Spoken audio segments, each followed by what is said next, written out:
Radio for the masses. Headline edition, July 8, 1947. The Army Air Forces has announced that a flying disc has been found and is now in the possession of the Army. If the game is rigged, change the game. Game changer. I occasionally think how quickly our differences worldwide would vanish if we were facing an alien threat from outside this world. This is Fade to Black with your host, Jimmy Church, on the Game Changer Radio Network. All right. Good evening, Fade to Black. I'm your host, Jimmy Church, and today is January 10th, 2023. And as announced and promoted all week, we are live tonight in studio with psychic medium Amy Kristine. Amy, good evening. Good evening. How are you doing? I am fantastic. How are you? Great. Thanks for having me. It's pretty cool, isn't it? Mm-hmm. Yeah, it is, isn't it? Yes. Okay. Now, here's the thing, Amy. When you and I are off air and hanging out, I can't get you to shut up. I know. Tonight's the night where you're gonna have a struggle for words, and it'll be a lot of fun for me to watch you go through this. Cool. And I know all of your friends and stuff. Everybody's going to be watching this and seeing this later, and we're going to have a lot of fun. You ready for this? I'm totally ready. And the what we're going to do tonight, and I didn't go into a long bio and a read of you and your experiences. I wanted you to do that in person tonight. Yeah. And so I want to jump straight into it. Okay, let's just go straight there. Okay. Let's talk about your background, and then we will. Oh, by the way, everybody. Amy walked around the house tonight by herself. Ooh. Yeah. So we'll be talking about that too as well. Mm-hmm. But tell us about your background. Have you always had this gift? I have. I noticed when I was about 4 years old that I was having experiences, ghostly experiences, and different kinds of energies would come to me. And I just thought that was normal for everyone. So, yeah, since I was about 4. So did you bump your head? No, not that I know of. I mean, and I asked, we were talking about the TV series Ghost earlier, and there was a thing in that where the star of the show, that part doesn't matter, but she falls and bumps her head, and suddenly she can see ghosts. And I love that show, though. It's a great show. Mm-hmm. But that wasn't the deal with you. You've just had the gift. Yeah, I do think that it has a lot to do with genealogy. I think it goes back into lineage, and as far as I can understand, I mean, looking back, it's like a fifth generational medium, but we didn't really call it that in my family.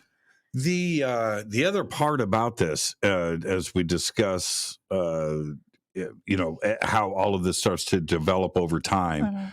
Mm-hmm. We were just recently in Egypt, and so Amy and I, everybody, and I've told the story on the air, but now this is Amy. Hi.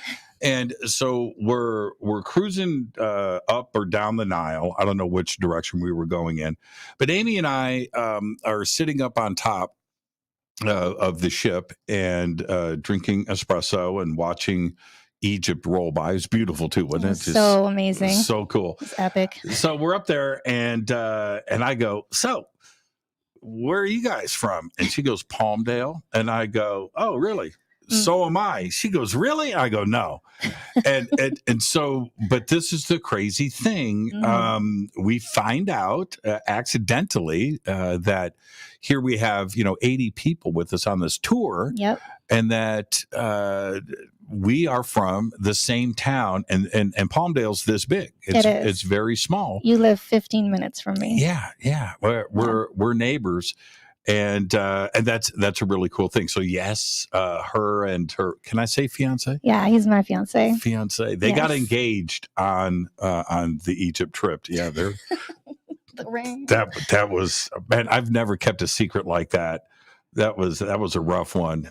So anyway, so we get back to California. We've had a chance to hang out a couple of times. We and we just flew out to Miami and spent New Year's with Billy Carson.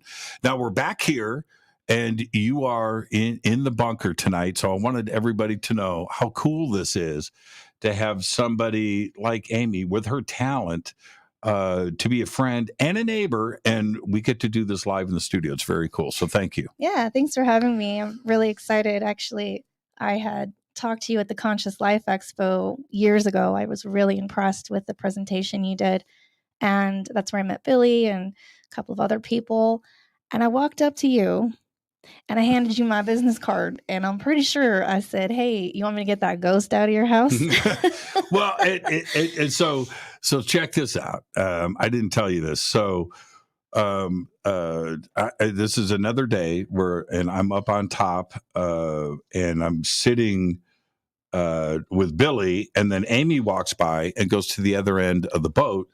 And then Billy just gets up and he goes, okay, I'm going to go talk to Amy for a while. I was like, oh, okay. All right. So Billy gets up and he's in the back of the boat. And I'm like, oh, she's doing a reading or something, right? And they were back there for quite a while. So Billy comes up to me right after that, and he comes by, and I go, so? And he goes, man, man. I was like, really? Yeah. Really? Okay. Yeah, man. And he had to process. Yeah. He went downstairs and was alone for a while after that. I don't know what you said to him. That's private. Confidential. Yeah, I'm not going to get into that, but man was disturbed. Yeah. So this gift, going back, again, 4, 5, 6 years old. Do you understand what's the movie? I See Dead People. Yeah, The Sixth Sense. Was it like that? It was like that. I won't say that my first interactions with spirit was necessarily a positive one. I had kind of a scary experience when I was very young. I remember holding the sheets over my head and having a face kind of come down and push its face against me. So I think a lot of psychic children get a little bit, go through the ringer when they first experience this stuff. And unfortunately, if they don't have any guidance, it can lead them to kind of feel isolated. So that's why I work with a lot of children too that have these abilities. And by the way, that's not a sweater. That's the real deal. I'm very tattooed. Yeah, you've got amazing work. Thank you. So what is a psychic medium, and when did you find out what that actually meant and how it would apply to you? Well, I think I first started diving into what a psychic medium was when my mother would watch Oprah, because that was my only outlet, was TV. And I saw, Sylvia Brown and James Von Prague, and those were all the mediums. I'm not trying to age myself here, but that was really the beginning of being like, oh, there's people like me. I was kind of isolated as a child. I was homeschooled. And so when I'd interact with other children, I would realize they weren't experiencing what I experienced. So I didn't really call myself a psychic medium until maybe like 5 years ago. And then I realized okay, I can call myself this. And what is your definition of a psychic medium? Well, there's a lot of theories. I think just being a medium is I'm more of a channeler, but not everybody really understands what that means. So I'm able to just sense, feel spirit. I'm empathic for those on the other side. And I like to be evidential. I'm not one of those mediums that gets one hit and kind of floats off of it for an hour. I want to get this is your mom. Her name's Edna. She died in 1984, March 1st. I like to push that envelope and keep pushing it. Where some mediums are kind of fluff, Well, yeah. That's a whole nother discussion. When there are times when you see some of the, the bigger names, the rock star, right. Type mediums, where I think that most of us that try to keep one foot in reality, right, and rational, right, and also hopefully a little bit centered, right. None of us are centered, especially my audience. We're whack, but we'll call BS, right? And when you step back and you're like, man, I could have said that. Yeah. When you're speaking in such, there's somebody here. It starts with the letter L. Do you know No. anybody with the name that starts with the letter L? Larry. He's talking about Larry. Right. Well, okay. And that's where for you to say, Edna, March 11th or whatever, and you get into these specifics, right? That's a whole different territory, isn't it? It is, because I think being ethical as well, and not just like, there's a lot of people who prey on grief, and that's just not my style. And I think it's important to be a modern medium. It's important to be able to be that face, because they're not all like gypsy, weird fortune teller type ladies. Okay. Like, that's just not who I am. And so I think people are surprised just because I am alternative looking, that I would have such an ability, but it's cultivated, it's studied, it's like I've done so much research into it, and I continue my research as well. So that's why I never feel like it's good enough. I push myself super hard, and spirits always want to talk. They talk so much. So is it like that? Is it like the TV show Ghost or I See Dead People, where there's got to be dead people everywhere, right? There's got to be. Oh my God, there's dead people everywhere. In Egypt, that was off the chain, dead people. But most of the time, I see a lot of spirits in airports, in dentist offices, and I do see them. I do know the difference between the living and the dead, but I don't have to interact with them. If I stare at them too long, then they know I'm looking at them. Okay, stop right there. What do you see? What? I mean, are they like? Oh, I mean, what do you see? Well, sometimes they'll just be, your regular people, your sweet grandmas and grandfathers just behind people trying to watch and care. Sometimes I see people. I think one of the weirdest things is I saw 2 people that were decapitated in one day in my office, and I couldn't believe there was 2 people with no heads. With no heads. No heads. Walking around. Yeah, and I think the reason why they showed themselves to me in that way is it had to do, unfortunately, with cartel, and they wanted me to reassure their family that, the head wasn't going to be found. See, so check this out. This is in the chat, Carl. Church, can you ask Amy if she has any good stories about Oregon? She has no stories about Oregon. I've heard none. She said, we're not talking about Oregon tonight. No, never. Yeah, ever again. We just got off. We were texting with Clyde Lewis, who's up in Portland, of course, and Amy and Clyde are friends. And I hit Clyde. Amy's with me live in the studio tonight. I miss him. So we were talking to Oregon. We're just not going to talk about Oregon. I'm kidding. But Oregon is a strange place. So we will get back to Oregon, Carl. I promise you. But so I keep going back to the TV show Ghost because it's funny. It's well written. It's well shot. Yeah. It's got a great script, great cast. It's a lot of fun, but it's also really our community. We can laugh at that a lot. It's pretty cool. But the ghosts are stuck in their clothes and they look like normal people. And that's really what they look like. That's what they look like. Yeah. They're not always going to show themselves, dead. And it was really funny who introduced me to that show was actually my brother, who I think is trying to kind of come to copes of what I do for a living.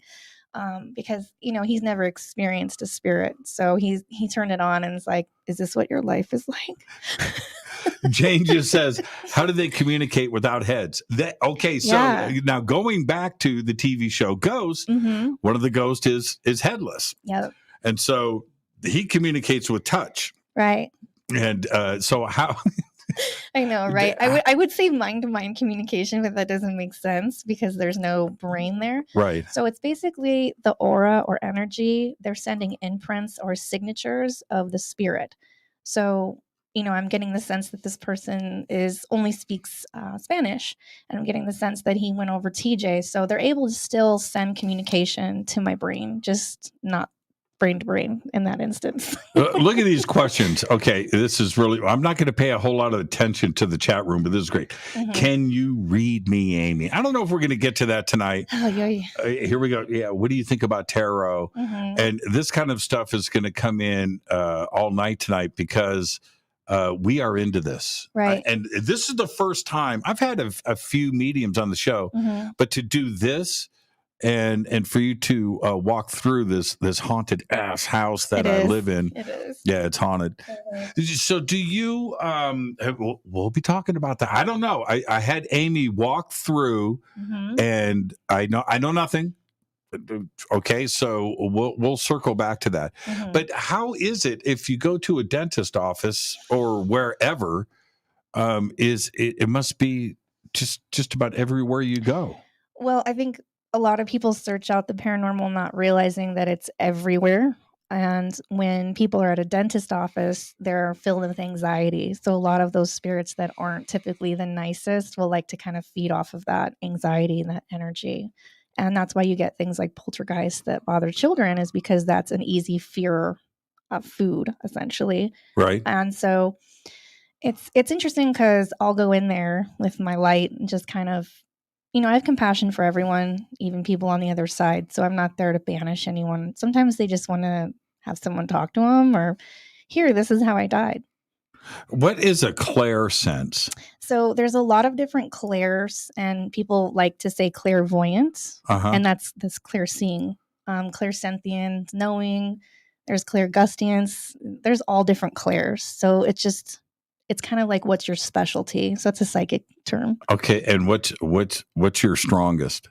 I would say claircognizant. I don't mind seeing dead people, but I'd rather. Sorry. I'm sorry. I don't mean to laugh. I know. I don't want to offend any dead people that are here with us tonight. Well, don't worry. We'll all get there. But I know, right? But anyway, so claircognizance. So that's more of a clear knowing. And clairvoyance is amazing because it's not like you're actually seeing with your physical eye. You're seeing with your third eye. So you're seeing memories, projections, things like that. But have you ever just known something? Yeah. Okay. Well, that's I think we all do. Intuition is inner knowing. So, maybe, there's something going on with a friend and all of a sudden I want to text them out of nowhere. That's your intuition. So everyone is psychic. Everyone just needs to understand it. And it's like a muscle you have to keep using. Now, we live in the desert. When I say we don't live together. No. She has a fiance. They're a few miles away, but this is a desert community, which means a lot of different things. And I think one of the main things that it means is it's a special type of family or person that lives here. Oh, you bet. Right. Yeah. And is it something that is amplified with your senses? Oh yeah. Actually, if I drive out to Joshua Tree, which really isn't that far, I can feel it from miles away, or even the Mojave. So I have a lot of clients from age 9 to 90 that are all kind of picking up on this desert energy. And it's very different than Oregon, but it's a whole nother level. It's so hard to explain unless you're here. It's like you're looking at nothing, but you're getting all these vibrations. And I mean, just look at a Joshua tree. It's such an alien-esque tree. Now, you're right about that. What is there a difference between a modern spirit, somebody that's, the last 100 years or 200 years, and an indigenous spirit from a culture that's, somebody that died 1,000 years ago?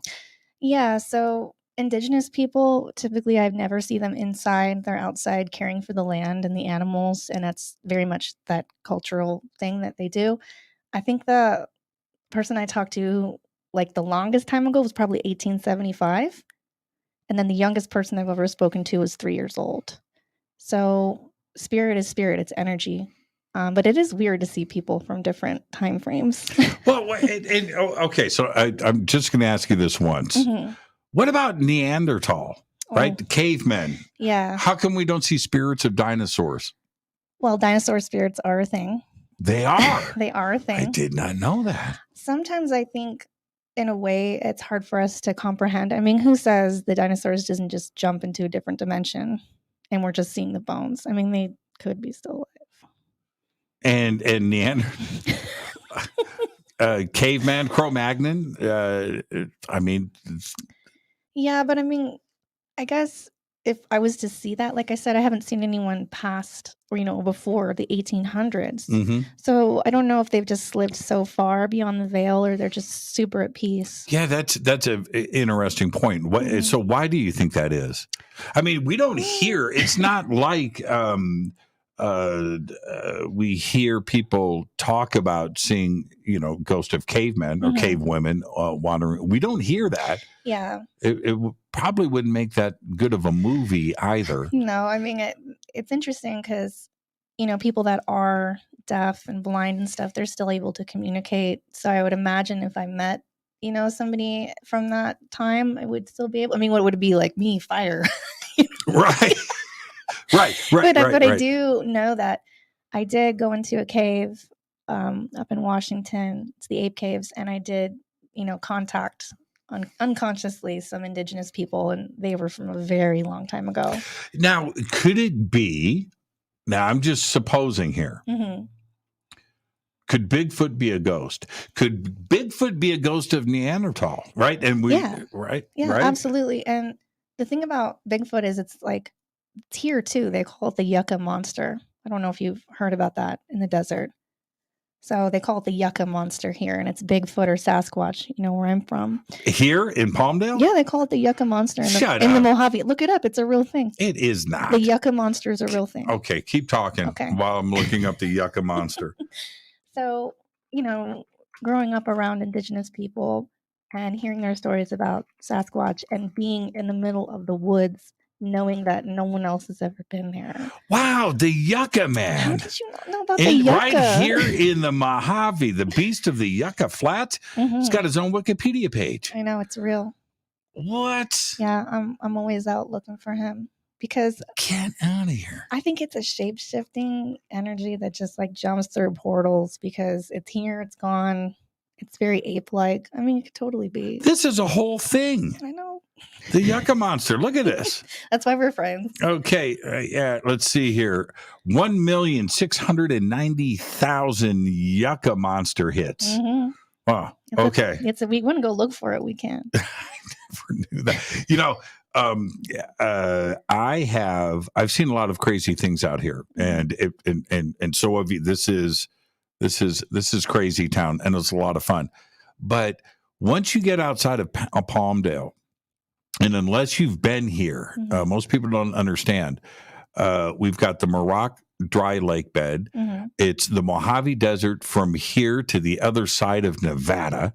Right, it is a very, very big, wide open space that is very treacherous, and you don't want. It's the desert. It is the friggin' desert, and Death Valley is called Death Valley for a reason. Right. It's not called Fun Valley.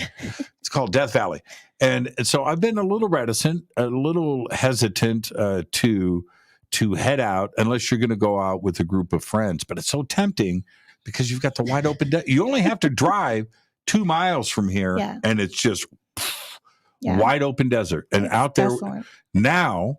I've always been nervous about it. Now I know that the Yucca monster is out there, is running around out there. I believe it.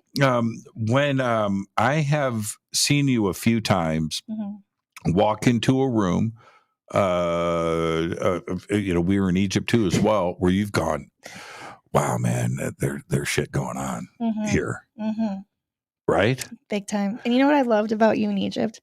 Every time I would sit back and be looking at these structures, they were just insane. Like nothing prepares you for Egypt. You always said exactly what was on my mind. Oh my God. Well, I have told, this is the thing, and I'm so glad you bring up that point. Talking on the phone and my friends and whoever's bothering to call me on the phone doesn't go, so Jimmy, what's going on? Right. No. So man, tell me about Egypt. How was it? Right. And I, you know what? I have told everybody the same thing. It's nothing but one WTF after another. Yeah. That's what it is. Yeah. And you made it's the endless. trip so much better for everybody. I just have to say that. Oh man. Because it was like the commentary was off the chain. I was having man. I can't wait to go back too as well. You mentioned dinosaur spirits, and you said they are a thing. They are a thing. I mean, when you go to the La Brea tar pits, which is one of the first places I wanted to go when I moved here because it's amazing. And if you're in LA and you've never visited it, it is crazy what they find out of there. But it's not that you actually see them. It's more of like you feel them. There's like these ancient lizards, essentially. And this was their planet before it was ours. What's the difference between a ghost and a spirit? Well, there's many different forms of ghosts and spirits, and people kind of mix up a lot of it. There's a stone ghost, which is kind of what you got in your house, which is just somebody who's just sticking around.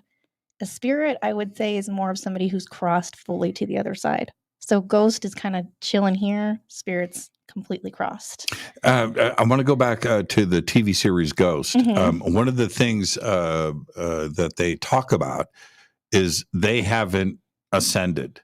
Right. All right. And they call it getting sucked off. That's my favorite. I've seen people get, I'm not going to say that word, but I see them get to that point where they go, and they're gone. Well, and CBS, that's a CBS television show. I don't know how they got away with that. I don't know. It's amazing. But anyway, so they talk about that, the ascension, that they are stuck, and that one of the points that, because they're answering a lot of ghost questions, on the show. And one of them is that 95% of everybody ascends when they die. It's us, the remaining 5% that haven't sucked off yet, haven't gotten sucked off. And I thought that was interesting, where they're stuck in their clothes, they're stuck at the spot where they died, and they've got something that they've got to fix in your life. Right. Now, I understand that that's a TV show, but is that based on reality? Oh, yeah. They talked to some mediums, because when I talk to people who haven't quite gotten to that point of being sucked off or going to the other side, everything you do in this life becomes your identity. So let's say if I had your dad come through smoking a cigarette, it's part of his identity. Like it's his signature. And sometimes when people don't quite get to say things, towards the end, or there's some unfinished business, that's why it's important for us to reach out and have those uncomfortable conversations, because it will help people, go to the other side quicker. And if they can go to the other side, they're actually pure energy. So we want to make it good for our, people. And what about secrets? How somebody died or maybe was killed? Yeah. Is that kind of stuff revealed? Okay, so that's real, and I've worked with a lot of law enforcement here in California and in Oregon to find missing people and gang-related issues. Unfortunately, those things happen a lot here, and secrets do come out. Give me one. Can you give me one? Descriptions of who might have taken someone's life comes out. Telephone numbers come out.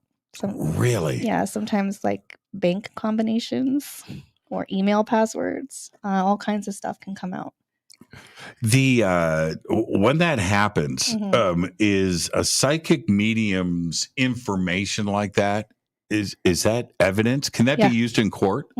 Shut up! It can. I'm not kidding. Like, it is a serious thing, and I will say that law enforcement treats it very seriously. Really? So a detective, because the defense attorney is going to go right after him. Okay, so where'd you get this phone number? A psychic medium. Anonymous information. Really? Yeah, totally. Oh man. And has when somebody gets convicted, does spirit come back to you and go, solid? Yep. They do. Yep. It's happened. And they thank me. And it's so crazy, because sometimes when I see people forgive people, I mean, I've even, I've had some people, there's no judgment in my life. I bartended for a really long time, so I've seen it all. And when people confess things, it just helps them kind of get to the other side quicker. So I've heard the confessions of all kinds of crazy stuff. Now, somebody, I can't read the name here, but Amy, what do you think about God or Jesus Christ? And that is something that we always think about Right. when we're discussing psychic mediums, and is this a religious thing? Mm-hmm. Is somebody caught between heaven and hell, or is it purgatory? In the show Ghost, Yeah. somebody goes to hell. Right. Who was it? It was Hetty's husband. Right. He's in the vault, right? Mm-hmm. So he comes out, he's just a bad dude. Yeah, he's just a bad guy. And he opens up his mouth. It's a pretty funny scene, actually. Whoop, and he goes into the red instead of going up to the light. But he gets sucked down. he didn't get sucked off. No, not that time. He didn't. That wasn't a fun. So that wasn't a happy ending. No. So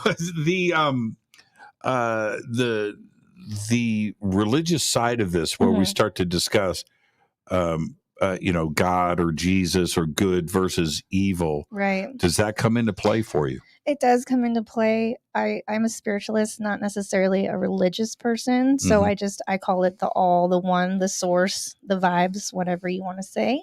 A lot of my clients are Catholic, and I'm very respectful of everybody's religion. I think community is awesome. So if that's what works for people, no judgment. And do you encounter something that would be, say, well, I'll just go right there, demonic? Oh yeah, that's a real thing. That's a real thing. And help me understand that. How would you? What's the difference? Well, we're living in a world of duality, so a lot of people believe in angels, and they don't want to believe in the D words. That's what I call them. So you have to understand that there has to be two sides of the coin. You can't just have one without the other. And I most certainly have met those energies, and they used to torment me quite a lot. And I just realized to love them was what they wanted, because they essentially want to scare you. But what they really need is just compassion. And that's really what we can do, because we're our own alchemists. You flip them? I flip them. You flip them? Like, I literally ran from this demonic energy most of my life until I got strong enough and realized that I was just kind of running from my own shadows. And I just reached out and literally hugged it. And it was like, thank you. And it disappeared. Does it work every time? Some of them are a little bit more difficult. Okay. There's different levels of the D words. If you've got a family that's being tormented, right? Absolutely. And you go into the house and you go, man, this is demonic. Mm-hmm. You just got to play nice. You need cupcakes. You got to do this, and you just got to. Yeah. You got to. I'm People aren't going to buy that. 9 times out of 10, it's actually just an angry spirit. Demonic things in the house are actually really rare from my experience of cleansing houses, and I have encountered them. It's a lot more rare. Poltergeist just means noisy spirit. So a lot of it is just kind of a hitchhiker spirit who wasn't happy in life, who wants to come in and kind of torment you and your kids or your dog or whatever. Right. Mm-hmm. And what about different forms of smudging? Well, smudging or seining or whatever you want to call it in different practices, I highly recommend to do it if you've got something in your house that's really kind of dragging you down, or you feel like you're arguing a lot with your partner, or your kids are having bad dreams. Just smudge once a week and do it right. See, Pamela Jean, I agree with you, Pamela. Pamela says, but if you love them, doesn't that let them get away with what they want to do? I agree with that. Is she right or wrong? I mean, everyone has their own perspectives, but I just realized that, who am I to judge? Maybe these lower energies have never felt love, or they came from love. I think we all come from love. So to be compassionate, to me, seems to be the best way to, they don't even try to mess with me anymore, because I'm not going to give them that fear, Kill a demon with kindness. Yeah. Well, okay. So what about sage? I'm burning sage. You can smell it in my house. Yeah. I'm always burning some freaky kind of expensive incense. I do it for a couple of reasons. Well, first off, I feel that it's the right thing to do. Second, it just smells good. Right. And that's, and you can smell it. And, I always, before the show, every night, I sage and I light incense. And I just think that it's the safe, prudent, fresh thing to do. I think it is. And it's an antimicrobial. So it's actually really good for bacteria and just cleansing your energy and your space. And I think with spirits, it just kind of renders them docile. It doesn't mean it gets rid of them unless you keep up on it. So keep up on it. So you had a chance to walk through my house.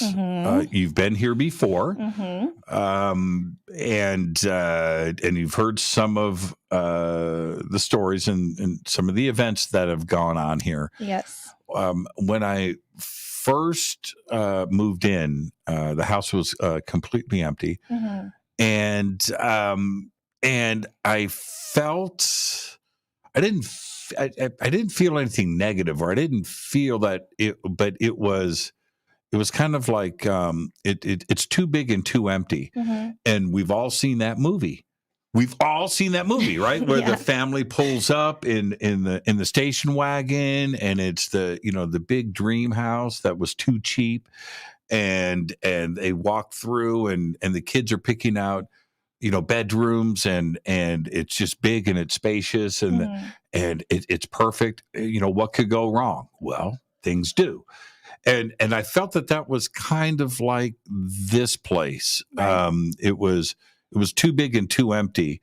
And immediately after moving in, I had strange things start to happen. I mean, like things that weren't supposed to. Okay, let me give you I haven't even told you this. Okay. So, and stuff is moving. Stuff is crazy. Yeah. I've got noises going. I wake up in the morning, I make coffee, and I come in here. See that? See that poster? That's on foam core. It's the X-Files I Want to Believe poster. Did somebody rip it off? Okay, well, hold on, man. This was a crazy day. So I come in here, and that, which is mounted. It's literally mounted against the wall. Right. See, yeah. That's mounted. Okay, it's mounted. It's serious. So I come in, and it's down. It's down on the desk. It's down here. And I'm like, how did that fall down? So as I pick it up, I don't have it here. It's over on that table somewhere. We won't look for it. But there was a little on the back of that's professionally mounted. Okay, it's nice, right? You'll agree. It's a UFO. I want to believe. It's the X-Files poster, but it's high quality, right? It's not a poster. So, but on the back at the framing place that made this for me was this thick, like a credit card, thick piece of hook that is mounted at the top. And I look down right here on the floor is the hook, but it's ripped in half. It wants you to believe. It's a credit card, thick plastic. Yeah. Now, it's over there on the table. I'll show it to you where you're going to go, that can't rip in half. Oh, I believe it. And I pulled the poster down, okay? Pull the poster down, and it's ripped. And you can't imagine ripping a credit card. You can't do it with your hands, but this was. So I get double sticky tape over there in my shop drawers. I've got double sticky, and I remount it. I get it done, I hang it back on the wall. And as I do that, I turn around. Amy, look in the corner underneath that table. See that foam core? Yeah. See it against the wall? Yeah. See how the toolbox is leaned up against it? You see that? Right? Yeah. Right? Yeah. Those pieces of foam core were right here in the middle of the floor. Oh, yeah, of course. So now I'm thinking, and I see that, and I'm like, okay, I got a foam core ghost. He doesn't like foam core. He's got an issue with foam core. Maybe he worked at a framing store. And he knows it's a man. I don't know that. Not because it is. Yeah, okay. Well, let's get back. So it's things like that, right? Where I'm here alone. I didn't do this. I didn't move that. The foam core underneath the workbench over there, that's pushed up against the wall with the toolbox. And it's like this thick. Yeah. All three pieces. So, yeah. So it's things like that where it's a physical movement of stuff. Now, the noises in the house that happen, I'll be on one side of the house and I'll hear a noise on the other side of it could be anything. But it happens often enough now where I almost have to not give a crap. Right. But the physical stuff, the stuff moving around the house, what is that? And that's just what you notice. Oh, great. Sorry. Thanks. So what you have is a guy in his mid 30s, and he's really into being a trickster, which is trying to get a reaction out of you. So I grew up in a house like this too, where things would levitate in front of me and they would move. And it was all about kind of power play, trying to keep you in that state of fear or just kind of trying to get you off the track. See, they try to get you distracted from what you're doing. And it's funny that it pulled off "I Want to Believe" poster. Yeah, I know. So what it's going to do when you first moved in, it's going to establish itself. And by the way, it's upstairs, so I'm fine with talking about it. But it's not one that's going to go easy because I got to be honest, it's not the house, it's you. Really? Yeah. Now, why do you? Okay. What makes you say that? Well, some people are a light or a beacon for spirits because not everybody is going to experience that stuff. Some people would never even think of it or notice it or anything like that. So certain people just kind of have that. You have a very awesome energy. Like people gravitate towards you, and they're going to do that when they're dead too. So it's a little bit about like, hey, I like your energy. I kind of want to mess with you a little bit. I'm just going to kind of play a little bit and see your reaction and stand in the corner and, Do you think that whoever or whatever is here was here with the previous owners of this house, or this is something new? I think this is something that kind of showed up with you. I mean, and it's so funny because I'll get people in my, sessions in my office and I'll say, did you go to Costco today? And they're like, yeah, why? I'm like, you got somebody from Costco spirit behind you? What? Okay. And they're telling me that you picked out chicken sausages. They're like, yeah. And I'm like, okay, well, that's a hitchhiker. So do you want me to get rid of it or do you want it around? Because like attracts like. Right. So maybe this guy, like, who knows? Maybe he even listened to the show and like passed away. And he's like, I'm going to check you out. Okay. Sorry. It's a lot to think about. Man, I do have to sleep tonight too. I'm sorry. Well. The upstairs, which I used to think that most of the action was evenly divided throughout the house. Okay, and there were reasons for that, but then everything seemed to concentrate in my walk-in closet upstairs, and the other bedrooms that are up there too as well are pretty noisy. But you've seen I've got racks of shoes. It likes the white ones. It likes the white, yeah. Most of the time. Yeah. That's another physical thing. The first time that started pretty quickly after I moved in. And I made a deal. Okay, see these shoes that I have on? These cool. right here. Yeah. They're nice, right? They're really nice. Yeah, they're really nice. They're white. These were the last pair of shoes that fell down 2 days ago. So I made a deal with the ghost. I was like, you made a deal. You're telling me what to wear. So I will wear. So if I walk in to the closet in the morning and there's shoes down, and which is at least once a week, right? Those are the shoes that I wear. Fashionista. And these right here, right? So I always felt that it was a female ghost. Now, could I have two? You could. The only one I've ever felt here is a male, and I've been here twice. So right. It just, sometimes it's just like that. Wow. We can get rid of them if you want, but it's kind of fun. No, I kind of dig it, but I was digging the female ghost. Now you're kind of crushing. Well, we can call someone here if you want to. No. Okay. But you are squashing my mellow. So, okay. Okay. I felt that I've talked to a few different people. So, and I've talked to you about this too as well. That a few of my paranormal investigator friends, professionals, right? They felt that it was a female ghost, and that's why the action was happening in the bathroom. No, you're saying no?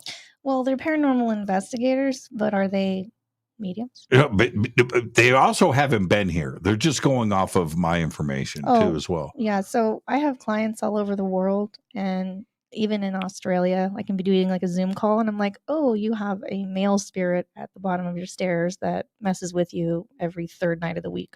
Right. So energy is energy. If they're feeling it's a female, I mean, does it really matter? The soul has no gender, but I will say that's a guy and he thinks it's really funny.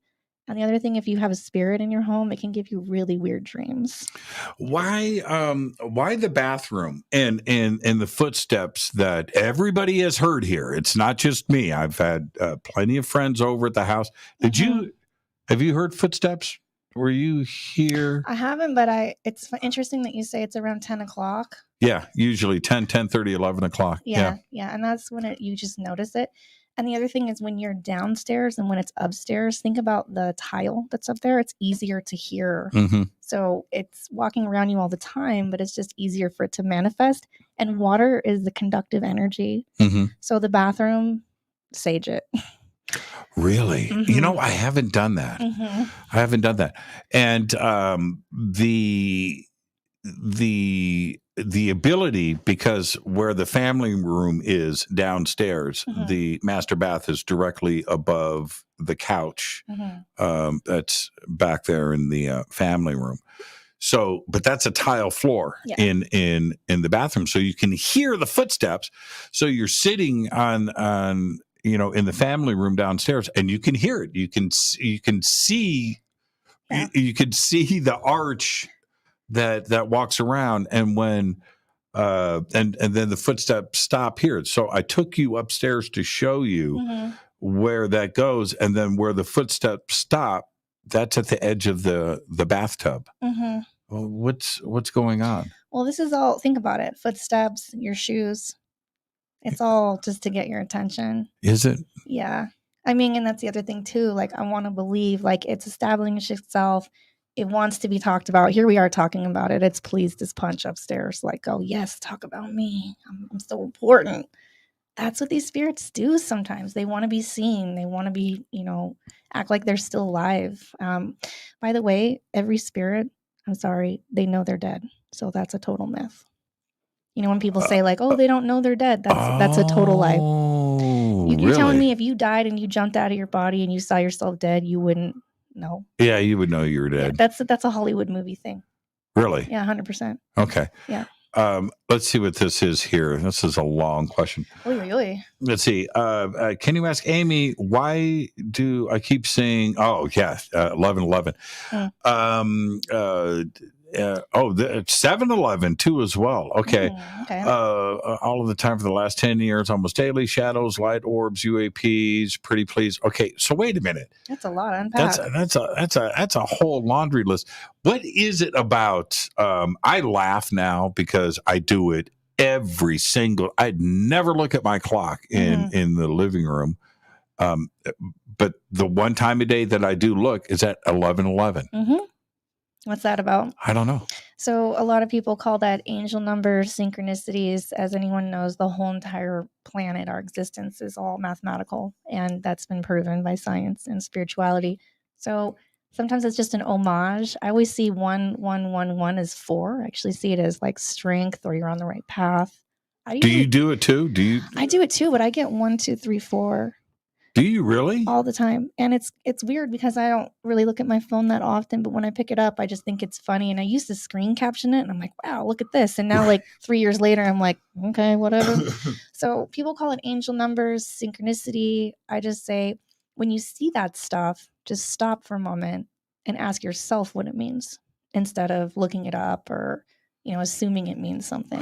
At what point does it, or does it ever, does it get dangerous? Like, there's obviously something going on here, in this house.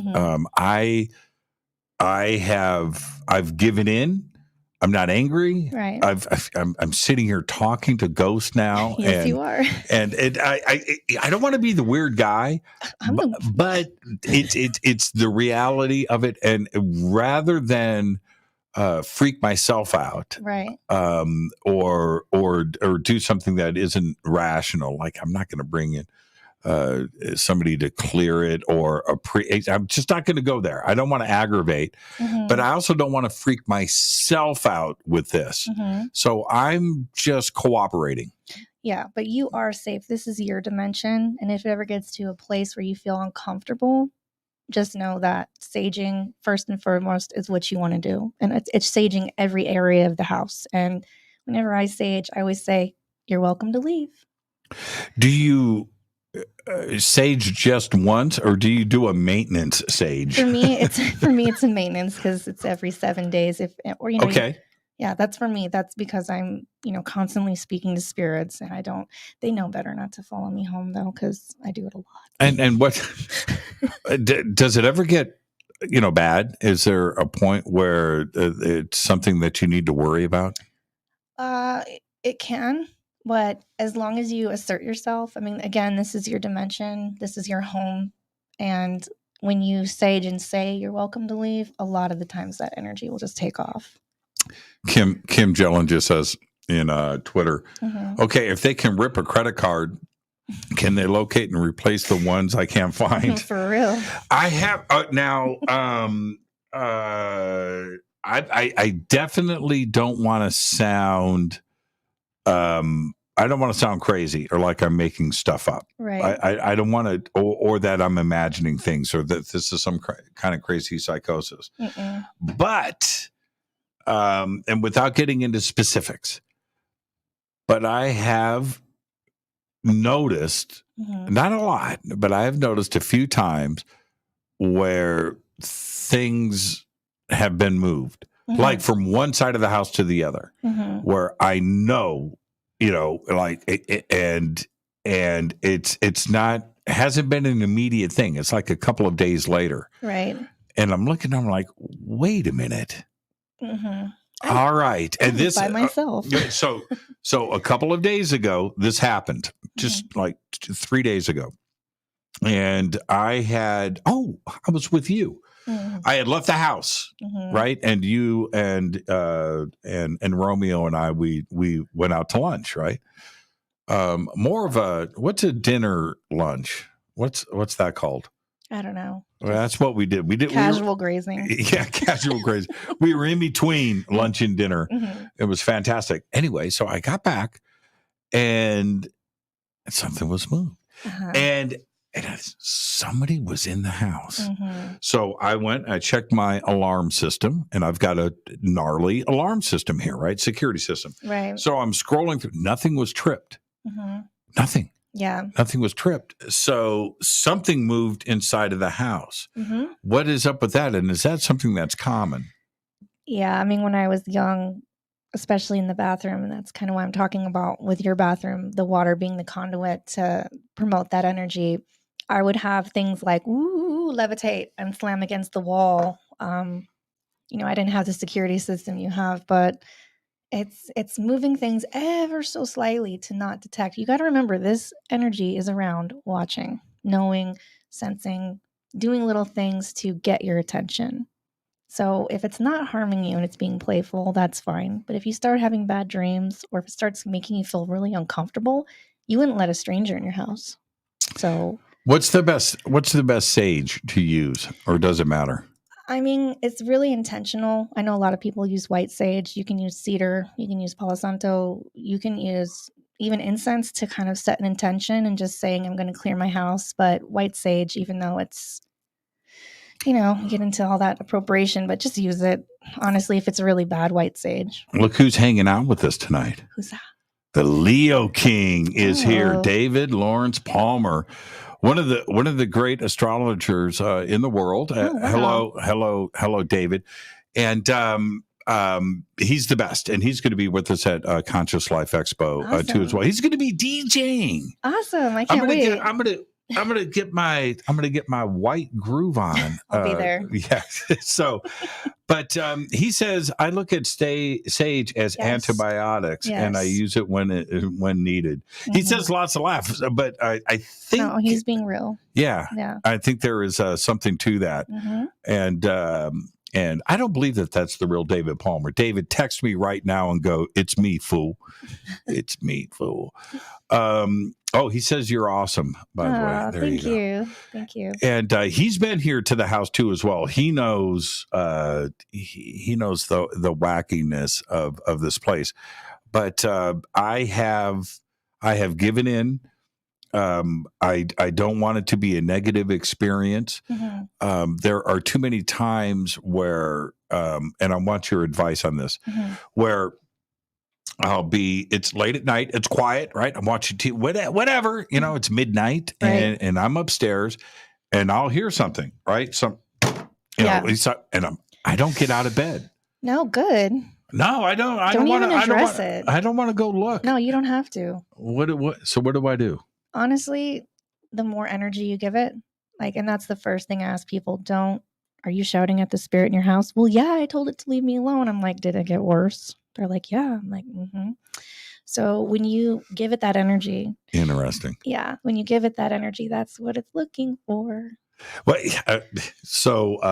this is about a month ago, and I got the loud, right? And I'm serious. I was like, come on. Mm-hmm. At midnight? Really? Yeah. Really? You want me to get up and go and no, I'm not. I'm not going to do it. Mm-hmm. But there's a part of, if you don't have somebody else in the house living with you, right? Then who is it? Yeah. It's not you. No, it's not. And I've lived alone for many years. I lived in a really old motel in Portland, Oregon, and nobody had the key to my place but me. My shower curtain would be down. My stove would be on. I'd see someone sitting at the end of my bed. Okay. Yeah. It just goes to show you that my price is $20. That's it. I'm a sellout at $20. Ooh. Jimmy, please give a shout out to my beautiful wife, Kristine. Oh. Kristine, there you go. And Joe's pretty cool. And so it's been revealed to the world. $20 is what it takes. $20. $20. I want my $20. Has Amy ever come into contacts from a pre-flood civilization, 12,000 BC? And that's actually, I like this question. Mm-hmm, okay, so what he is referring to here, the date is better than saying pre-flood. Yeah. Again, pre-flood feels religious, but yes, it does. But I think he's going at Atlantis. Mm-hmm.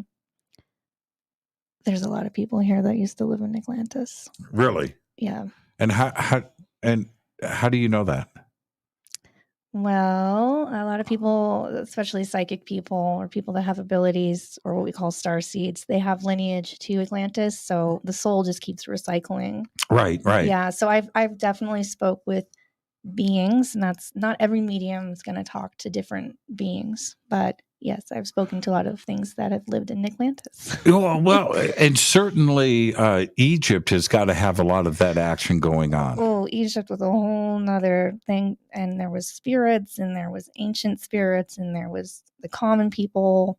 I'll never forget. I was walking through a crowd of people, and they're all trying to sell you things, right? Because it's off the chain. It's not like Mexico, like they are throwing things on you, like. Yeah, that was a crazy thing to experience. Well, and it's totally fine. Like we're a bunch of Americans coming, so of course they're going to approach you in that way, and being really respectful. Just no, thank you, no, thank you.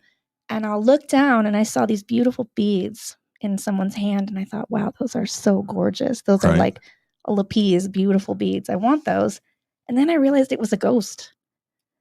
So people are still going through the motions there. That was maybe one of the oldest spirits I saw there, and I was tripping because we were all like sleep deprived, right? Yeah. We were all excited to be there. So when you walk into Egypt, there's a sense of this unearthly feeling, especially in Dendera. For me, that was a trip.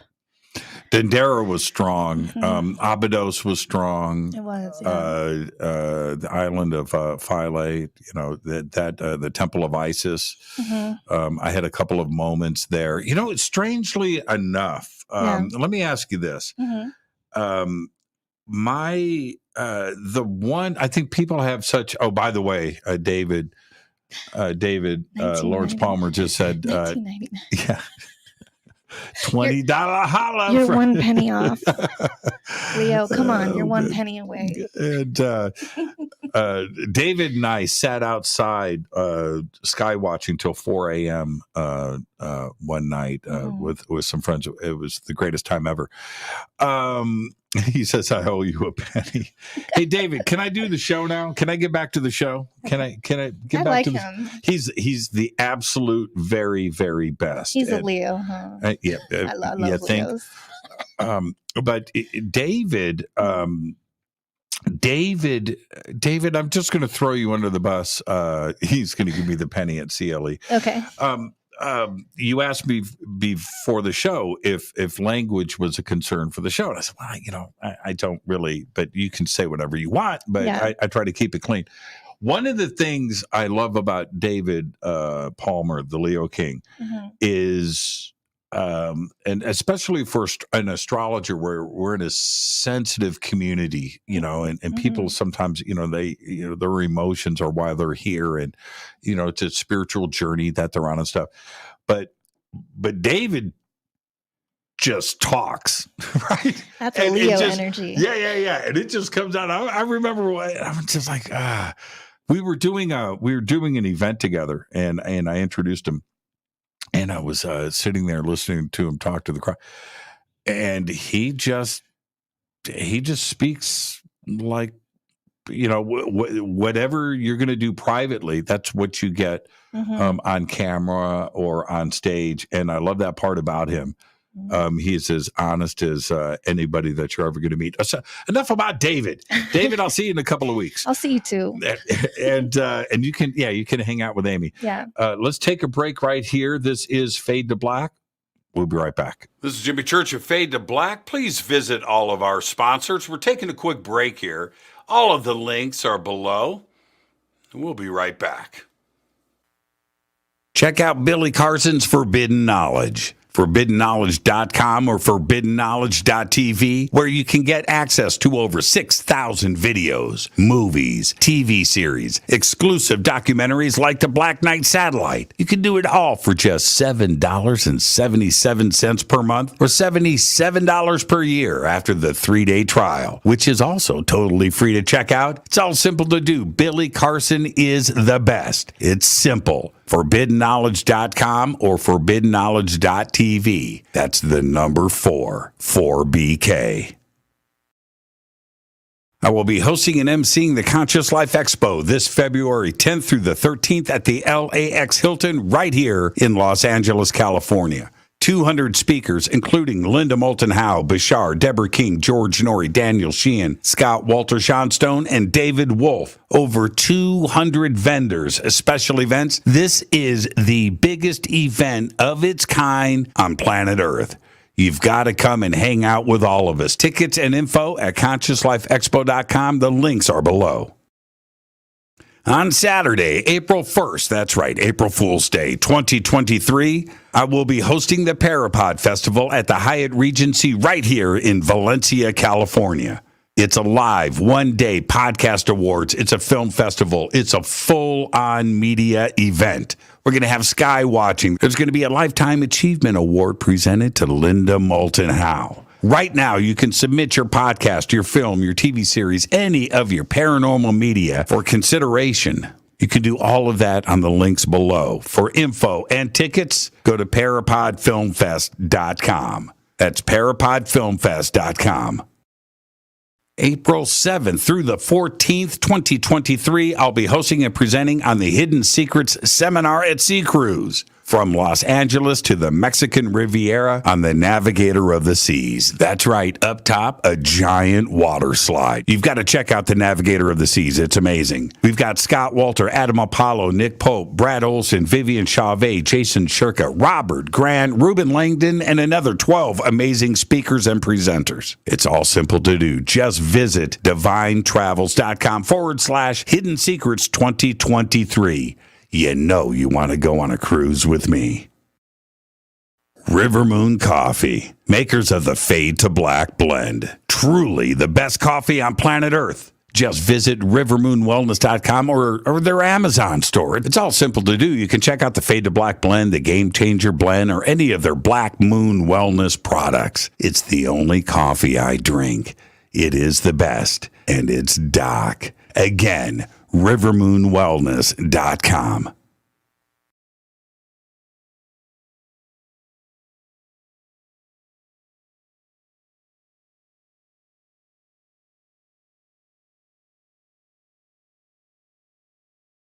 Amy and I are just talking here. Sorry. It's I talk a lot. And is that the coffee we're drinking? Yes, it is. It's really amazing. Good. I'm jacked up. It is. Welcome. Our guest tonight is psychic medium Amy Kristine. That's me. That's you. And what do people? I would assume that most clients approach you and they want to know about romance and love and relationships. Yeah. Is that something that is high on the list? It is high on the list. I think, marketing myself more as a medium. I prefer mediumship questions. I don't mind love questions, but I'm never going to spy on anybody. So I think being ethical is really important. And, people are like, is my husband cheating? I'm like, I don't know. Is he? So that's not really a good reason to go to a psychic. It's more, I'm going to tell you about self-love if you're going to come to me with that. So I really enjoy connecting to people on the other side more. Not to say that I won't help people with love stuff, though. And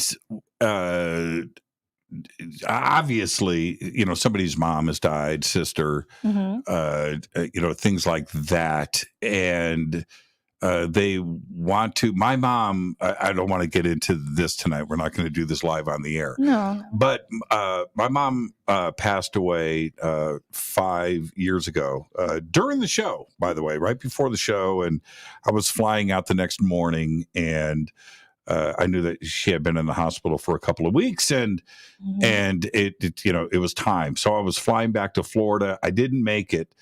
But the one thing that I wanted with that is I wanted the experience. I wanted to, have her show up at the foot of my bed. I'm okay. Right. I wanted that none of that happened. And my mom was all into Ouija and automatic writing and Edgar Casey, and she had a pretty strong belief system in all things supernatural and paranormal, UFOs, all that stuff growing up. She changed later on in life and went into another direction. Right. But I always thought if there was somebody that was going to do it, it would be my mom. I didn't get that experience. Is that one of the things that people want from you, is they didn't get that experience, so they want to make that connection with somebody that has departed? Yeah, I think a lot of people feel that they need a medium, and that's just somebody in the middle. So they can make that connection themselves, but grief can be a big blocker. So if you've ever met anyone who said, so crazy, I had this dream about my dad, and he came to me and he said I was okay. Typically, those experiences happen within 3 weeks of a death, or 6 months, up to 6 months. And takes a lot of energy for a spirit to come through, So your mom being such an amazing woman, would it be upsetting for you to see her, Well, and here's the crazy part about that. I've thought about this a lot. And look, you've only got one mom, right? Right, yeah. So I expected that to happen. Exactly. And so you've got a few cool surprises in life. You've got the birth of your first child or second, is it a boy or a girl? There's only a few that you're going to go through life where it is, and that one other, this with my mom passing was something that, damn it, I expected, and and I got nothing. Yeah, but sometimes a spirit will actually go to someone who's indirect. So they may go to, another relative who's super sensitive, or they may go to your child. Do you think that she just really departed? Yeah, people that she just went where she needed to go, and she left all of this behind. Absolutely. People that are suffering from illnesses, cancer, terminal, anything like that, they can't wait to leave the body, because it's just us graduating from the school of life and returning to what we came from. She said to me, she actually said that to me. They resuscitated her like a dozen times over the week.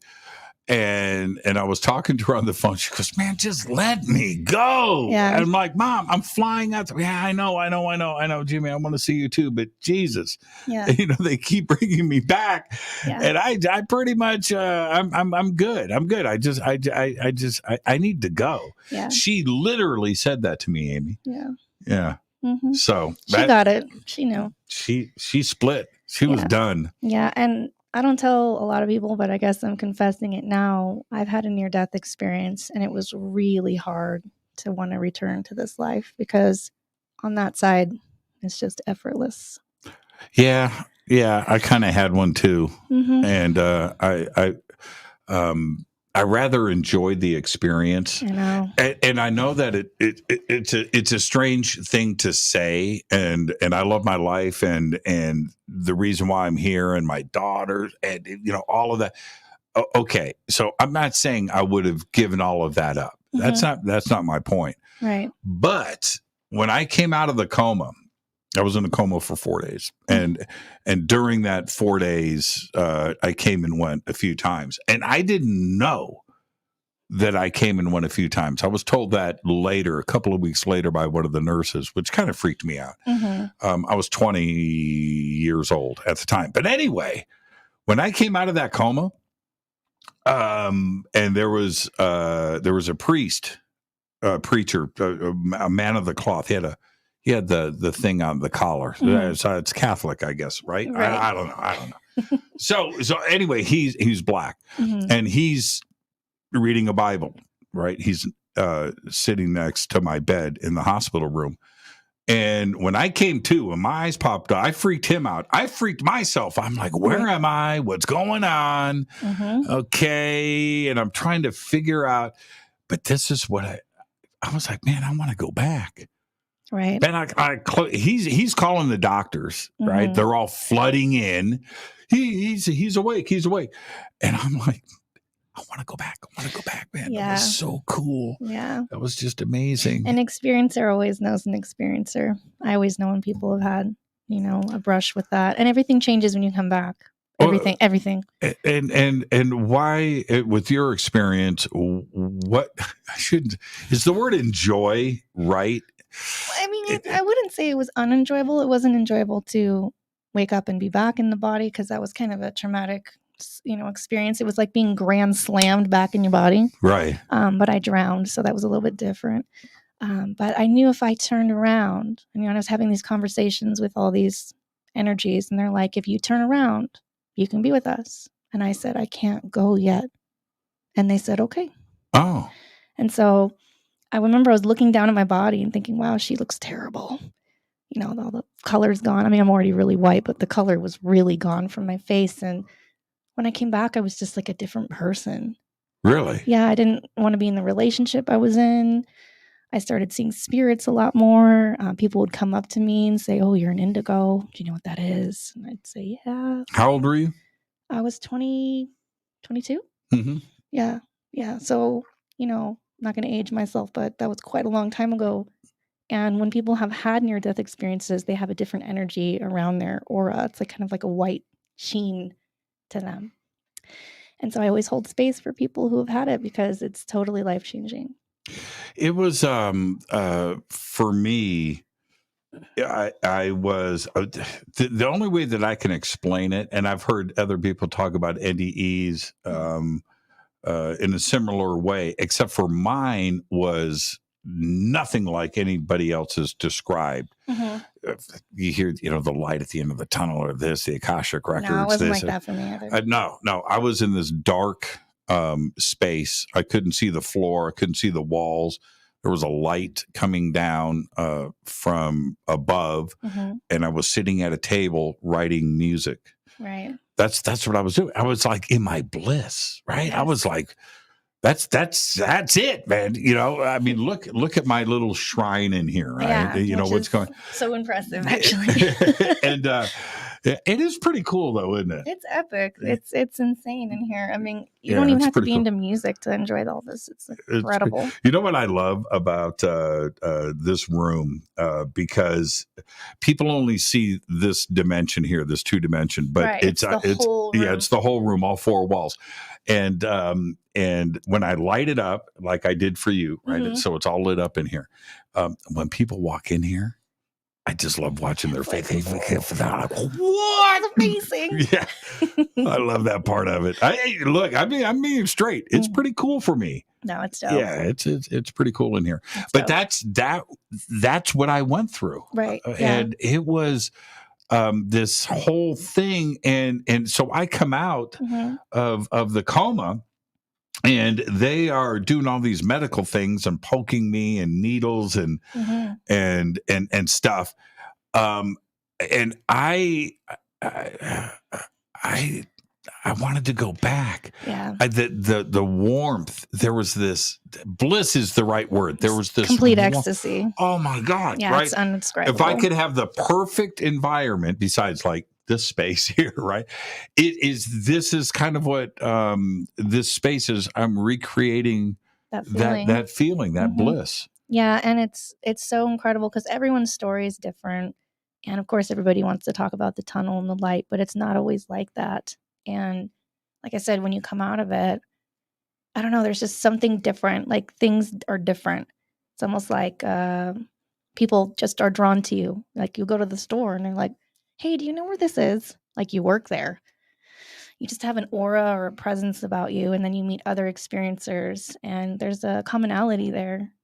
What do you how do you must have and I've felt this from you, so I'm just going to ask you, you have to develop a talent of how to say things to people. Yeah.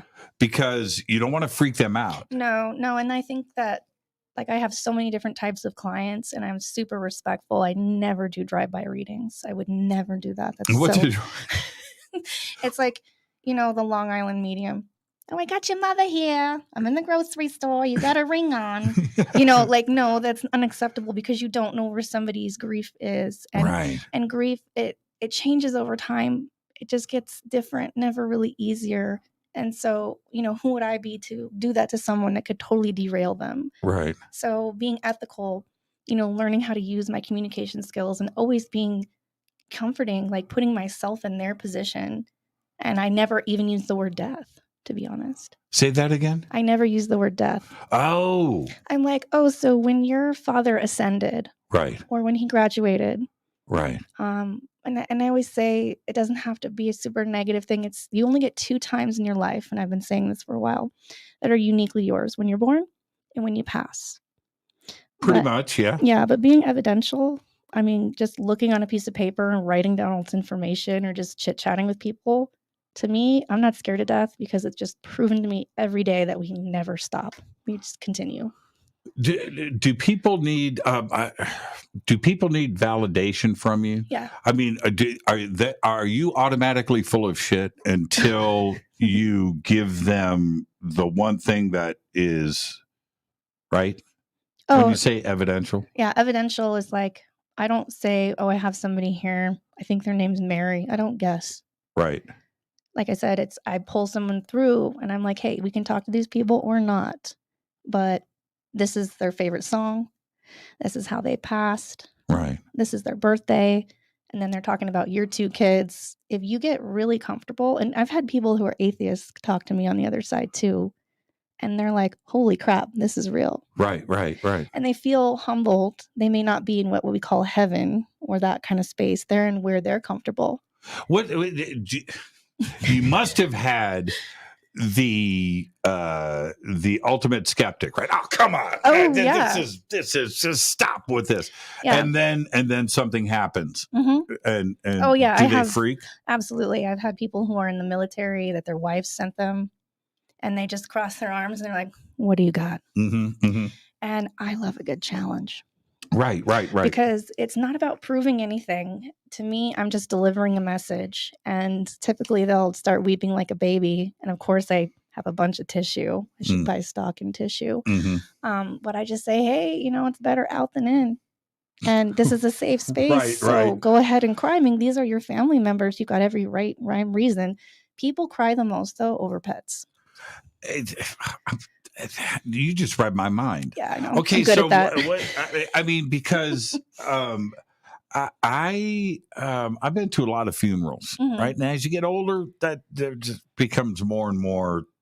Probably the funerals are a part of life. Yeah, absolutely. You don't experience them as much when you're young; they're rare. But as you get older, that's it's a part of life. I don't think I've cried at a funeral. Yeah, but man, lose a pet, and I mean this emotion comes out of you that is absolutely primal, right? You cannot control it. Our pets are a part of us, and for those out there that don't have pets, they don't get it. I'm not talking to you, right? So forget about that. But those that have pets, you know exactly what I'm saying. Yeah. And they are as sentient as we are, and they love us more than we love them. They're unconditional love. Unconditional love. That's why they don't live as long. And so when we lose a pet, right now, how often is it that the spirit of that pet is hanging out? All the time. And it's really funny because people will come through with their pets, and it's like, oh, I have your grandfather here, but he's talking about a Doberman pinscher that he had, and he's in love with it. His name is like Charles in charge or Charles. And then, they start crying. What I love about communicating with pets is there's no BS. They understand death. They always are thankful, that their owners took care of them. And they go over what we call the rainbow bridge, which I think is so cute. But typically, I can see my pets because I am clairvoyant. I'll see my cat and I get sad, but then I'm also happy because I know she's always with me, and they never truly leave our side. So they're really beautiful. Yeah. They're really easy to talk to. It's harsh. I got a lump in my throat just thinking about my pets from the past and the emotional bond that I had with all of them. Look, man, I've got a bond with my friends and my family. I'm not saying that at all. Right. But there's something special with our pets, and you can't really measure it. No. And then when you lose a pet and you see what happens to you emotionally, then you understand. Right. And it's all animals. One time I was doing a reading. It was actually a medical mediumship. I was trying to figure out what was going on physically, emotionally with this man. And all of these animals came through, and I was like, there's an elephant, there's a monkey. Who the heck are you? And he said, I'm an animal trainer in the Hollywood business that would train, animals for TV for years. And I brought through their names, what favorite foods he would give them. It was all super loving. So, Hadley says, he knocked over my custom Les Paul and it smashed the horn and dented the body on my Les Paul Jr. Yeah, but you weren't mad at your pet, were you? Nope. Now, let your son or daughter do that. Right. Knock over a Les Paul. Okay, that's a Les Paul right there. See that row of guitars? Yeah, my dad has a red one. Does he? Mm-hmm. Right on. From the 60s. Yeah. Okay, so... His dog knocks over that guitar. Not that big of a deal. 5 minutes later, it's okay. Yeah, let you knock it over. You're grounded for 2 years. Fired. You're fired as dog. You're. That's it. You're not my daughter anymore. Yeah. But it is so true. And how do you do that? Does a pet approach you the same as a human spirit would? Yeah, so in a session, I'll open up a door, not an actual literal door, but a door in my mind, and just kind of welcome who's coming forward. And typically, if pets were really important to someone, I've even had turtles come through. And it's crazy because their energy, of course, they're lower to the ground, but they move really slow. And I go, feels like you have a turtle here. And they're like, oh my God, that's my turtle. And it died. And I said, actually, it died from natural causes. And you've been holding that for like 20 years and you're actually totally fine. So that's interesting because a turtle, to bring that up to somebody, right. I don't have a turtle, right? Or guinea pig or whatever, but to bring up something that specific. Consciousness. And you immediately own that person at that point. Oh yeah, I'm like, I got your chickens here that you feel bad about killing for food, but don't worry about it. Or and this is the craziest thing. I picked up somebody's goldfish once. I was like, you have a black goldfish, and it was the only thing. Black goldfish, just a tiny little black googly-eyed goldfish, right? And this girl was like, I always felt bad. I killed it when I was 5, and I said, well, I was actually sick from the pet store. And she's like, how is this possible? I'm like, well, everything that's living is consciousness, so anything's possible. And it wasn't like the goldfish had anything to say. It was just projecting that, that was still on her energy. It was still part of her consciousness as well. When you, I've got a lot of friends that are paranormal investigators, and what they will do is this is typical. This isn't in every case. Oh, you want more coffee? Oh, later. It's okay. Okay. She literally looked in the cup and was like, what's going on? Disappeared. Here, just take a shot of mine. Thanks, homie. There you go. That's a true friend. Yeah, there you go. You got to admit, that is some good coffee. I actually wanted to know the name of it. It's so good. It's Fade to Black Blend. That's black coffee. Yeah, there you go. Where was I going? Where was what? Pets. We were pets, but there was something else. Oh, you were talking about paranormal investigators. Oh, yeah. Okay, so you kind of have the trifecta. You'll have the researcher, the lead. You'll have some equipment expert, somebody that's got all the gear, techie. And then you have a psychic medium. Yeah. And that's what you do when you go into these spaces. Right. How important is it to have a psychic medium there? Can't you do a ghost hunt without them? Yeah, you could, but honestly, techie stuff's great, but mind-to-mind communication, I can walk into a room and say, I went to a club downtown and I had no knowledge of what this club was. I don't know much about LA. I'm not from here. So I walk in and I see 2 women in the back by the bathroom, dressed up like they're in a brothel, and they're drunk and they're spirits. And I'm just kind of casually like, trying not to look at them. I pull the owner of the bar aside and I go, did this used to be a brothel? Now try to get techie with that. You might get like an EMF, or you might get a EVP or something like that. Right. But being like a very evidential, medium, you feel energy. It doesn't matter if it's living or deceased or whatever. So I think being a medium is very important for an investigation, because you're going to get actual like hits, like information, names, dates, years, lineage, whatever it is. Now, what about spirits caught on tape? Oh, that's real. And? Yeah. So a lot of it's fake, though. I used to watch, when I was young, I'd watch anything paranormal and, all those typical ghost shows. Love them. And I could tell just like looking at it that some of them were fake. But there are some things that are real that are caught on camera. I've caught some things on film. Now, should I put cameras in my house? You could, especially in your closet. Okay, would you? I don't know. Okay, would you do that in your own home? I wouldn't allow that behavior in my home, but if I was interested and wanted some proof, for sure. You would. Yeah. Okay, and so you get the proof, and you're cool with that. Not me. I don't want to know. I don't. Here I have an opportunity where I've got shoes falling off of, and sometimes you've been in my closet, right? So those shoes are 4 feet. There's 4 rows of shoes. He's got some nice shoes. Yeah. Okay. Well, yeah. but it's not one pair of shoes specifically on one spot where the problem is with this pair of shoes. Right. You'd have to set it from above. It's down. Any pair of shoes on any part of that shoe rack. So here's an opportunity for anybody, right? Go, man, okay, let's set up some cameras and let's see what's going on. Let's watch these things fall. I'm the opposite of that. Yeah. I don't want to see it. Well, ignorance is bliss, right? Yeah. So, well, he's a believer, though. This is in his house for real, and I don't blame him for not wanting to see it. I don't want to see it. I don't want to know. I don't want to freak myself out. And I was sitting. This is something that not only is it not made up, but this is a real experience. And so you hear other people talk about this stuff. It's one, but no, let me tell you how it really goes down.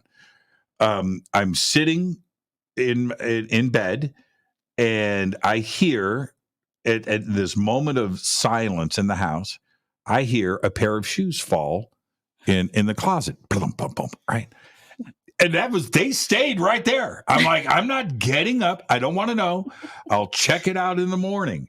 I'm not going to do it. Right. I don't want to know. And if I would have had a camera, so now, Amy, I'm going to go. Mm-hmm. Shoes have fallen. I walk in there. I pull the camera out. I get out that thing, and I'm on the internet, and I'm looking at my cloud, and I'm backing it up, and I'm seeing things. Do you know what that does to your head? I'm not going to sleep for a week. Why would I do that? And that's the thing. Like, I've worked in a lot of bars in Portland, Oregon, and that place is haunted AF. And I had, a bar owner, very much like you, who was just like, I acknowledge this, but I don't want to see it. But there was cameras everywhere in this bar. In the kitchen is where a lot of activity happened.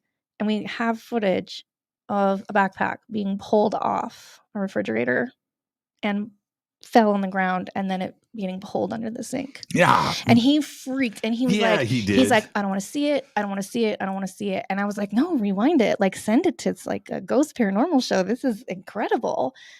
Because it's like clear that there's no string or anything like that. It's so, and the cook actually quit the next day. Yeah, I bet I would have. Yeah. So with a situation like that, now I don't want to cleanse my house, right? But some people may want that done, or like the owner of this nightclub.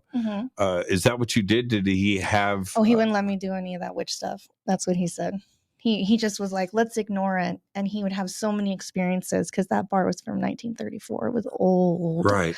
And I think it just got to a point where I became the ghost girl at the bar, because everyone would come in and say, hey, tell me about your experiences. And I was always happy to, share. And a lot of people that worked there was just like, I don't want to deal with it. Are the spirits... this is one of my favorite questions to ask when I'm discussing this stuff. Are they energy? If not everybody can see them, right? But to you, you're seeing them in the physical, right? You're seeing them in the physical, but I'm not, right? There could be somebody in this room, and you know that. Don't tell me that there is. I don't want to know. I'm not going to say. But I can't. So is that a bundle of energy? What is creating that? Well, electric magnetic energy. Yeah. The soul, the aura, the vibe, whatever you want to call it. Some people will feel it in their chest. Some people will get, goosebumps. Some people will get a headache. It's just how your body's. It's just like anything else. When you're in a bar and it's loud and somebody walks in that grabs your attention, are you seeing them, or are you just turning and like gravitating? It's the same thing. Same thing. Right. Now, there's another phenomenon that I never really experienced this until I moved into this house. But I'm seeing things off of the side now. Yeah. And normally, this is a normal thing where it happens the most, is I'll be in the family room facing the TV. Now, from there, that half of the house is all exposed, right? Yeah, it's open. It's open. So I'll see stuff. And I started, when it first started, I don't want to sound strange. You're talking to somebody who talks to dead people. You're fine. You're fine. But I would look. I would it's in your peripheral. Right. Yeah, absolutely. I would look and then sometimes it wasn't always off hard left. Sometimes it was forward, because from the family room you can see the front doors, you could see the foyer, right? Or you can see the kitchen and the dining room over this way. Yeah, that's hard left.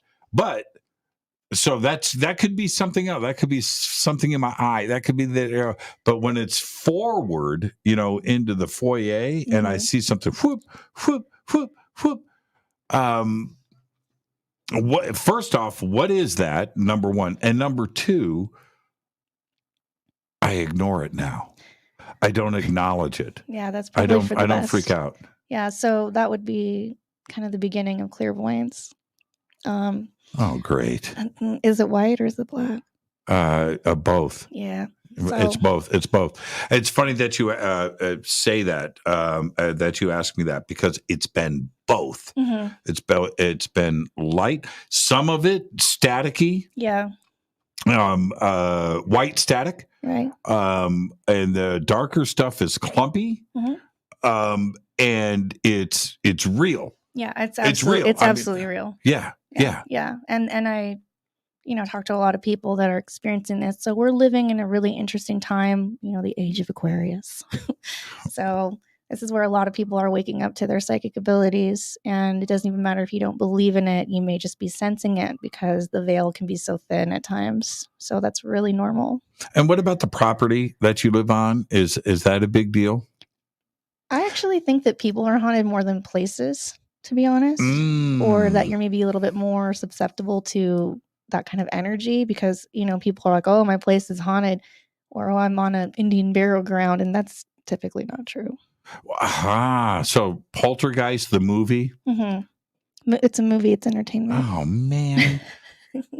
But yeah. But I don't think it's a good idea to build your house on a graveyard. Oh, no, but you got to understand that the soul isn't typically attached to the body. The body is just the vessel. And I don't usually see spirits in graveyards unless people are there trying to run amok and summon that kind of energy. Right. Yeah, I grew up near a graveyard. I rarely saw anyone. Graveyards when I was a kid, I didn't bother me. Didn't care. I loved them. They're quiet. Today, as an adult, they freak me the frig out, man. Come on, Jimmy. Come on. No, you don't mess with it. See, okay. Yeah, okay. So I respect that. When this is how nonchalant I was about graveyards. I had this disappearing house story. I'm not going to get into that. The house disappeared. Yeah, but when I went to look at this house, it was for rent, and it had a in-ground pool in the front yard. And I'm like, man, this is the party house. I'm 20 years old. Yeah. I'm like, man, it's on. This is as true as I am sitting next to you. Mm-hmm. I'm walking up to the house and I look to the left in the side yard. There's a chain link fence. On the other side of the chain link fence is like 8 gravestones. Oh, yeah. And I was like, I don't give a crap. Nope. In-ground pool. I could live with the family plot, right? Right next, next to the fence that you would see I didn't care. Today, no. I would never know. But I did when I was a kid. I didn't care. Yeah. See, things change. Over in the San Fernando Valley, and I think it's I'm trying to think of the road. I'll think of the road here in a second. But it's up in the North Valley near Granada Hills and Chatsworth. We were talking about that earlier. Mm-hmm. There's a farmer's market there, and a pretty big one, pretty famous one, and right off of the 405. And the behind the farmer's market is a graveyard, huge, right? Just it's ginormous, butts up against a housing addition, and I just remember thinking so many times, how hard is it to sell a house there? Yeah, people ask that. Realtors will actually say, "Hey, can you come cleanse the house before I try to sell it?" How do you have a barbecue with your friends, and then your backyard is a quarter mile of gravestones? Right. Some people might like that. What if they're what if they're goth? But that's the answer to all of that. The thought immediately pops in my head. They bought that house because of the graveyard. It's like a thing. It's like, oh, check it out. I live near the graveyard. Well, so if you see spirits like you do, and I've seen you see these spirits in real time, are they walking around a graveyard? Not typically, unless they've just died and they want to see who's at their funeral. Right. Yeah, they don't really care about the body. It's pretty known that they're free of it, so they can go wander. They usually like to go check on family members or go to favorite places. Now, see, here you go. This is exactly what we're talking about. Jane says, our graveyard's overwhelming. How do you tamp down the visitors? Are they overwhelming to you? But I think you just answered that. Yeah, no, not really. I mean, I think It depends. It's like sometimes people aren't happy if their burial wishes aren't kind of seen through. So if somebody wants to be cremated and you bury them, they do kind of have a Pissed off. yeah, I wouldn't say pissed, but they're like, hey, that wasn't what I wanted. Now, do spirits attach themselves to you? They used to, not anymore. I've learned. Okay, but what about those that don't know? Those that don't know. That wouldn't be, like me. I'm a doofus. So could I bring somebody home with me? Yeah, anybody can pick up somebody. So that's why I definitely recommend saging. And then, always taking a nice bath can really help energetically release some of that stuff. And what about, we were talking earlier, what about Annabelle? Oh boy. The divot box, right? The divot box is actually found in Portland. I don't know if you know that. Is that right? Yeah, it was found in an antique shop. That was Portland. Yeah, it makes sense. Portland's weird.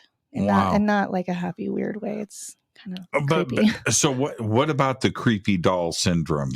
Well, so I think anything can be a conduit. It doesn't matter if it's a doll, if you put that energy into it and kind of manifests itself. And dolls, think about it, it gives you the chills because it's a soulless looking person. They don't blink and there's something close to you and it's very childlike. So of course it's easy to manifest something into a doll and be creepy. Think about it.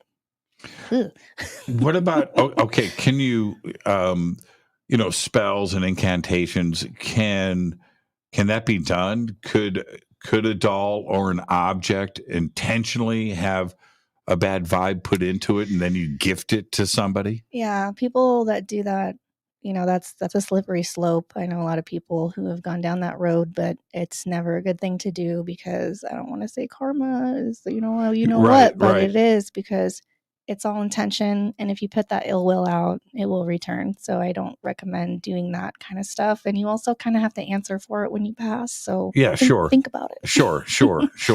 Yeah. When I was growing up, a friend who I've known since I was a kid, we reunite many years later. Now I'm in my 20s, right? But she says to me one day, there were some issues going on between her and a girlfriend and somebody else. Maybe there's a guy involved. I don't know. But all I know is what she said. And that's it. I'm going to put a spell on her. Oh, geez. And her, I forget what she said. Like some body part was going to fall off. Oh, nice. Now, did I buy into it? No, not really. Right. But I stayed on the good side of the fence with her. Absolutely. Well, and people come to me all day and they go, am I cursed? Right. Do I have bad energy? And if you feed into it, that person's won. So ignorance is bliss. Right. Absolutely. Psychic attack is real, but it's not what you think. If you speak ill about somebody else, that's psychic attack. So be vigilant, don't be just talking crap about people because it feels good, like you're actually harming them energetically. You can make them sick. So don't do it. How can, I want to talk about this really quick. Now you're going to be at Conscious Life Expo. I am. And you're going to be doing readings. Let's talk about tarot for a second. Sure. Are the cards, again, is it just a thing that is doing the connecting for you, or is there something special about the deck? Well, it's a divination. I typically will use cards with people. It makes them more comfortable, but I read energy. So I'll bring the cards if that makes somebody comfortable, but I'm basically just going to read off of your aura or energy or your energetic signature. Tarot is a beautiful divination as well as oracle cards, but it's really not necessary when you get to a certain level. And are you answering questions? Yeah, it can be question by question. I really like people that just say, give me what you got. That's my favorite. I do a lot of this, as you know, and that is a typical question. Some men want to know about romance. Women want to know more about romance. Right. Men want to know about their jobs. Absolutely. But then both will say, you know what, man, just give it to me. What do you got? Yeah, and I love that. And people always come and they're a little bit nervous, even though I'm really friendly and welcoming. They're always afraid they're going to hear something bad. And I'm always going to be truthful, but I'm not going to tell you like scary stuff. It's going to be like, hey, I have your aunt here who has a message for her son. Would you pass that along? Or have your animal here? Or I feel like you're going to get a new job in like 3 weeks and you're going to be so much happier. Well, what do you do if you get the bad? You're going to hold back some bad information? No, I'm just really ethical about it. So I'll give somebody a heads up because I am a medical medium. I do feel, people's ailments, and I'll just go, hey, I'm not a doctor, but I recommend that you go and get a checkup. Just. Okay. Now I'm being hypothetical here, right? Mm-hmm. But somebody sits down, boom, boom, boom, flashes in your head that they're getting hit by a bus that day and dying. Mm-hmm. Do you sit on that? I would say something like, it'd be really, really careful and be very vigilant about where you're going, and just make sure to constantly be looking up and not at your phone. Do you see how gentle that is? But it's also, I'm not going to interfere with fate, but most certainly because I've just said something. Right. Like their little brain went ding, ding, ding. Well, yeah, because I'm going to go, okay, so what did you see? Am I going to get hit by lightning? Am I going to get shot in a bank robbery? That hasn't happened yet, thank goodness. Thank goodness. No. Okay, but there's an art to that. Yeah, you don't want to freak somebody out. No, I mean, I'll say something like, hey, you drive really fast, and it might be good to slow down and just kind of take a breath. And they go, okay, cool. And what is, I have to know, what is the typical question? It's got, not what you enjoy, but what is the typical thing when somebody reaches out to you? Yeah, they typically always ask, is my loved one okay? That's the number one thing I get. Is there like an afterlife? And if there is my loved one okay? Ooh. And it's always like, people want to know where they've gone, especially because I have a lot of, clients that are Catholic, and it's strange, like the Catholic world, right? A little bit. So it's like, I do believe in an afterlife, but I kind of need the proof. And this is kind of not something I should do, but I'm doing. And they just want to know if they're okay. Is there an afterlife? Absolutely. We've been there. What's it like? Oh my gosh. So I've been able to see glimpses of the Akashic records, which is a whole nother thing, but I've seen into different dimensions, and typically it's just gorgeous. I go to this grassy field and this huge tree, and it's like everyone there and just people happy and just alive, just like the best they've ever looked in their whole lives. So you've seen the good side of the afterlife. I've seen it. And there's a bad side. There's got to be a bad side. It can't all be. Can I be honest? Yeah. I feel like people create that here for themselves. Say that louder. I feel like people create the bad side. I feel like you're living in your own hell when you create it in this dimension, because I've done so many readings. I don't believe there's a hell, and that's my perspective. Huh. Yeah, I don't think that's real. Because what loving energy would send us to that dimension? Yeah. Well, yeah. Hell. Look, I'm not here to offend people. I'm just not. But hell is a definite, in my opinion, a very convenient thing to keep people in line, especially your children. Right? Absolutely.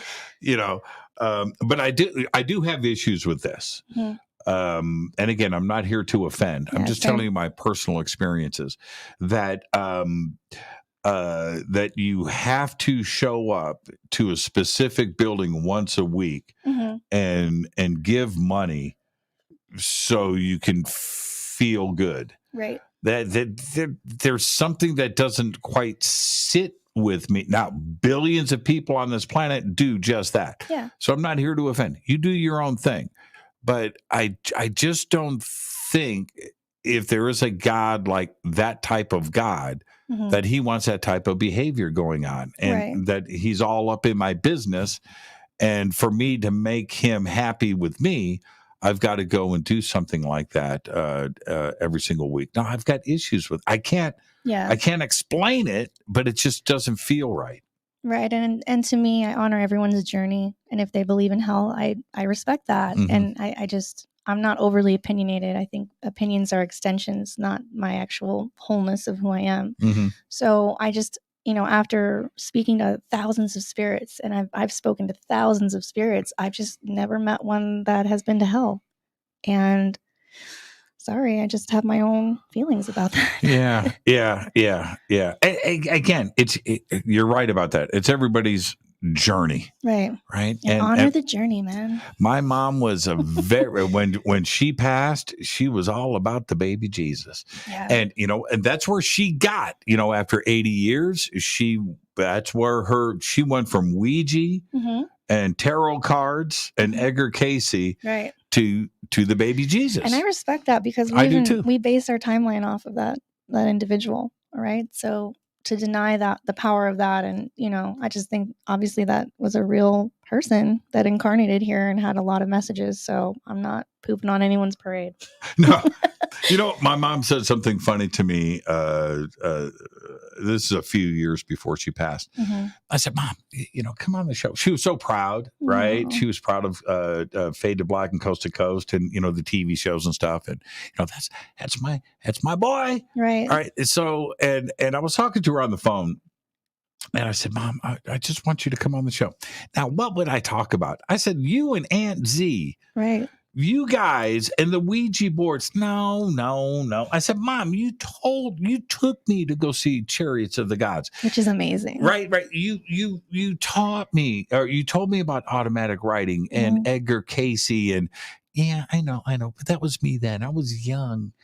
And Mom, no. I'm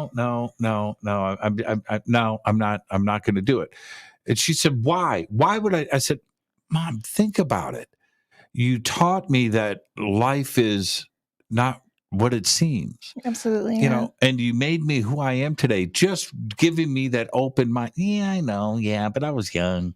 And so I thought about this, Amy. Now, here's the deal. Here's the trippy part. So I'm doing the math in my head. Right. Here I am, 50 years old on Coast to Coast. 50 years young. And but I'm thinking about this. I'm thinking my mom had me when she was 21.